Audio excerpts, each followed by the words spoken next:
भगवान विष्णु की 4 भुजाएं क्यों हैं? 4 का अंक एक ऐसा अंक है जिससे सृष्टि का निर्माण हुआ है और उसका क्रम बनता है। 4 भुजाधारी विष्णु जी की नाभि से चतुर्मुखी ब्रह्मा की उत्पत्ति हुई।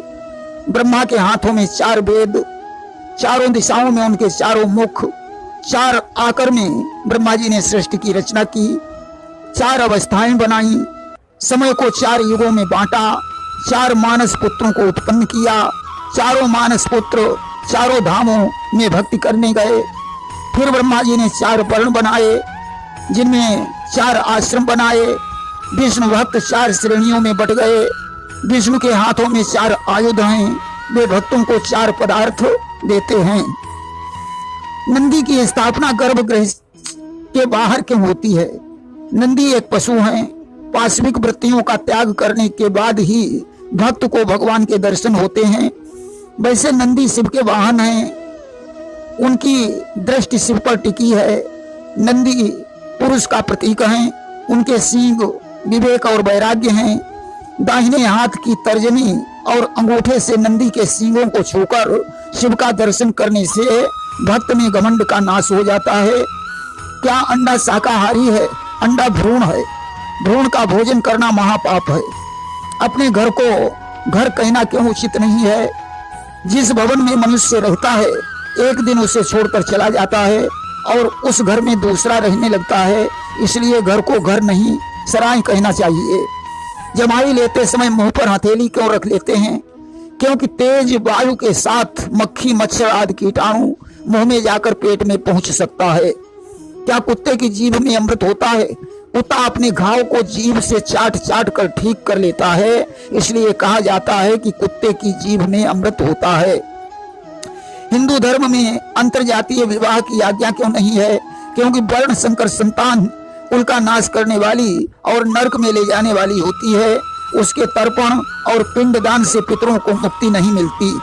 नीम की दातून क्यों करना चाहिए? नीम की दातून से पायरिया नष्ट होता है और दांत मजबूत बनते हैं। प्रार्थना करने से क्या लाभ है? प्रार्थना के माध्यम से हम परमात्मा की कृपा प्राप्त करते हैं। भगवान भक्तों की प्रार्थना स्वीकार करके मनवांछित फल देते हैं। मृतक की अस्थियां गंगा में क्यों विसर्जित करते हैं? गंगा मोक्षदायिनी नदी है। इससे मृतक की आत्मा के लिए स्वर्ग के द्वार खुल जाते हैं तथा हड्डियों में फास्फोरस अधिक होता है। इससे गंगा नदी का जल उपजाऊपन को बढ़ाने वाला होता है। शरीर पर तेल मालिश क्यों करते हैं? इससे थकावट, कमजोरी, वात रोग से मुक्ति मिलती है। त्वचा में कोमलता आती है। अधिकतर देवी देवताओं के मंदिर पहाड़ों पर क्यों हैं? क्योंकि पहाड़ी क्षेत्र में लोगों को शांति मिलती है। यह क्षेत्र सुरम्य होता है। मन की एकाग्रता के लिए एकांत स्थान उत्तम है। यज्ञ हवन में मंत्रों का उच्चारण जोर जोर से क्यों किया जाता है? मंत्र की ध्वनि जहां तक जाती है वहां तक भूत बाधा का प्रभाव नष्ट हो जाता है। गर्भ में पल रहे बच्चे के अंदर आध्यात्मिकता उत्पन्न होती है। विवाह में अग्नि की परिक्रमा करते समय वधू आगे क्यों रहती है? देखिए, देवता नारी को अग्रणी मानते हैं, इसलिए राधे कृष्ण सीताराम कहा जाता है। विवाह के समय वर कन्या का गठबंधन क्यों होता है? दोनों जीवन भर के लिए गठबंधन कर मिलजुल कर रहने की प्रतिज्ञा करते हैं। देखिए, शनिदेव पर तेल क्यों चढ़ाते हैं? हनुमान से युद्ध करके शनिदेव आहत हो गए। उन्होंने हनुमान से क्षमा मांगी। घाव ठीक करने के लिए हनुमान ने उन्हें कड़वा तेल दिया।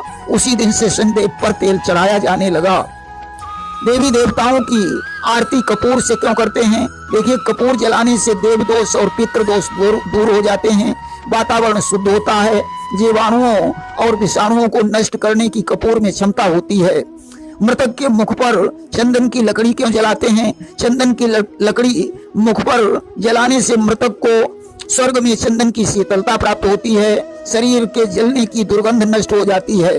रात को घर में झाड़ू क्यों नहीं लगाना चाहिए? क्योंकि आती हुई लक्ष्मी वापस लौट जाती है। क्या वटवृक्ष में प्रेत का निवास होता है?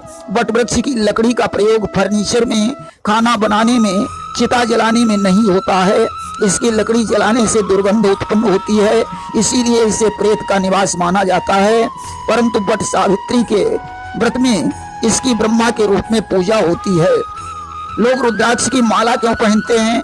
रुद्राक्ष की उत्पत्ति भगवान शिव के अस्त्र से हुई है, अतः इसे शिव स्वरूप माना जाता है। इसको पहनने से भगवान शंकर प्रसन्न होते हैं। मंदिरों में घंटे क्यों लगाए जाते हैं? ताकि घंटे की आवाज सुनकर लोग जान जाएं कि आरती शुरू हो गई है, तथा इसकी ध्वनि से प्राण प्रतिष्ठित देवता जागृत हो जाते हैं। घंटा नाद का स्वरूप भी है। सोकर उठते समय पृथ्वी की वंदना क्यों करनी चाहिए? देखिए, 3 माताएं होती हैं, जननी जन्मभूमि और गौ माता। जननी जन्म देती है, गौ माता दूध पिलाती है, पृथ्वी उसे गोद में लेती है। विवाह में अग्नि की परिक्रमा क्यों करते हैं? देखिए, जल दूषित हो सकता है, वायु दूषित हो सकती है, परंतु अग्नि कभी दूषित नहीं होती, क्योंकि इसकी उत्पत्ति नारायण के मुख से हुई है। इसलिए इसको साक्षी मानकर 7 परिक्रमा करते हैं, यानी 7 जन्मों तक के लिए वर्ण करते हैं। नवरात्रों में देवी पूजा का अत्यधिक महत्व क्यों है? 2 नवरात्र होते हैं, चैत्र और कुंवर में। इनमें विवाह नहीं करना चाहिए, यह समय कष्टकारी होता है, अतः इन दिनों को कल्याणमयी देवी के हाथों समर्पित करके लोग उनकी पूजा करते हैं। ग्रहण काल में भोजन करना, जल पीना वर्जित क्यों है? ग्रहण काल में भोजन दूषित हो जाता है, उसमें सूक्ष्म जीवाणु प्रविष्ट हो जाते हैं, इसलिए उसमें कुश डाल देते हैं ताकि जीवाणु उसमें एकत्रित हो जाएं। ग्रहण के समय सूर्य और चंद्र की किरणें विषैली होती हैं, इसलिए भोजन और जल में तुलसी दल डाल देते हैं। ग्रहण काल में सूर्य चंद्र के विशेष आकर्षण से पाचन शक्ति कमजोर हो जाती है। ग्रहण में स्नान शुभ माना गया है। होली जलाने का क्या कारण है?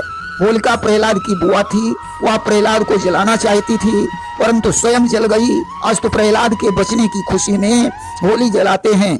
दूसरी बात, यह ऋतु बदलने का समय है। चेचक, हैजा, खसरा आदि रोगों की उत्पत्ति का समय है।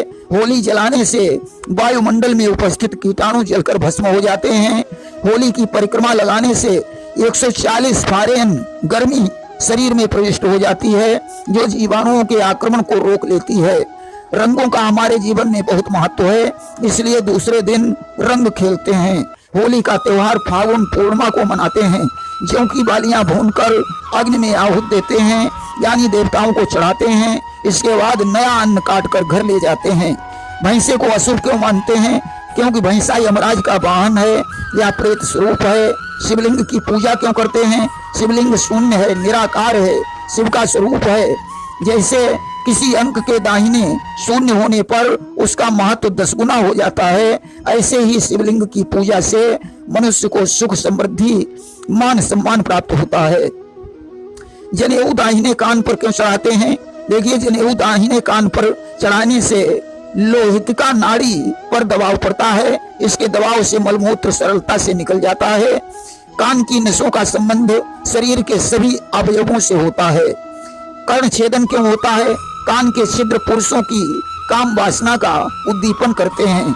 नारी में उपस्थित काम वासना के उबाल को रोकने के लिए नाक में छिद्र जरूरी होता है। मुंडन क्यों होता है?